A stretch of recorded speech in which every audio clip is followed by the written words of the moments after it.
Ya, Pak Pemirsa, tadi Pak Saan masih berusaha untuk berputar-putar tapi belum menjawab. Bagaimana dengan hasil evaluasinya, Pak? Oh, evaluasi masih terus berlangsung ya. Karena kan tidak bisa evaluasi itu instan ya. Terus juga berdasarkan hanya semata. Tapi bulat ya dari Demokrat, dari para semua yang ada menyarankan agar kira-kira PKS dan Golkar ini dipecah dari Setgap atau bagaimana? Semua di Demokrat, di fraksi maupun DPP sepakat untuk melakukan evaluasi dan membuat semacam sebuah rating terhadap perbedaan sikap-sikap politik di parlemen dari mulai awal koalisi sampai terakhir soal bagi yang selalu berbeda sikap apa yang akan dilakukan? Nah, tentu kan dalam bahasa sederhana, pertama kita kan selalu dengan bahasa meminjam istilahnya Pak Ustadz ini kan mengikhlaskan. Kalau memang ada mitra koalisi yang selalu mengedepankan perbedaan sikap politik. Dan perbedaan sikap politik itu kan kita pahami sebagai sebuah cerminan kurang nyamanan di dalam koalisi. Tapi yang bersuara dari Demokrat kan bisa dibilang itu saja yang ayo buang si ini, si A, si B. Bapak juga tahu itu, Bapak sudah menyadari itu. Ini melihatnya ini suara partai atau suara perorangan? Ya, kalau partai, kalau saya katakan itu playernya kan Pak SBY. Ya.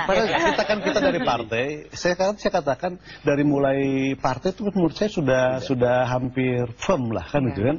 Nah, tinggal bagaimana nanti soal sikap, soal keputusan, tentu kan kita juga harus bicarakan dengan Ketua Dewan Pembina dengan dan sebagainya. Iya, kalau Pak Jazuli sendiri, kalau talak sih udah 3, belum ketok palu ya, belum ketok palu. Nah, kita melihat yang mengangkat dan memberhentikan kabinet ini adalah hak prerogatifnya Presiden Pak SBY.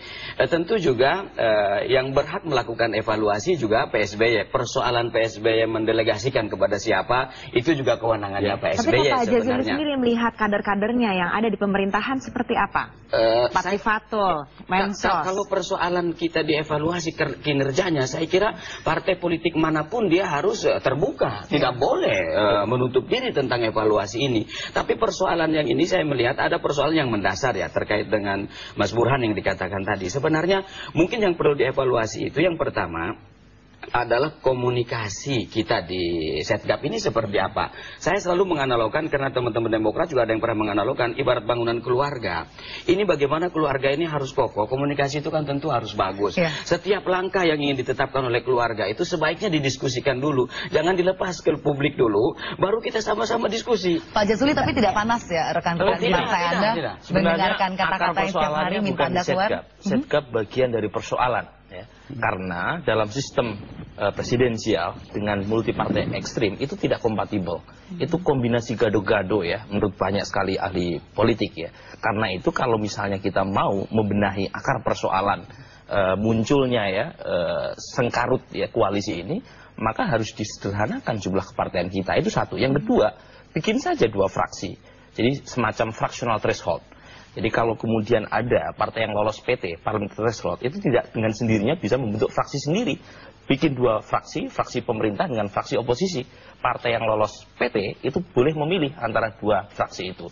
Ada banyak desain dalam ilmu politik untuk menyelesaikan masalah ini. Jadi kalau kemudian partainya terlalu banyak yang duduk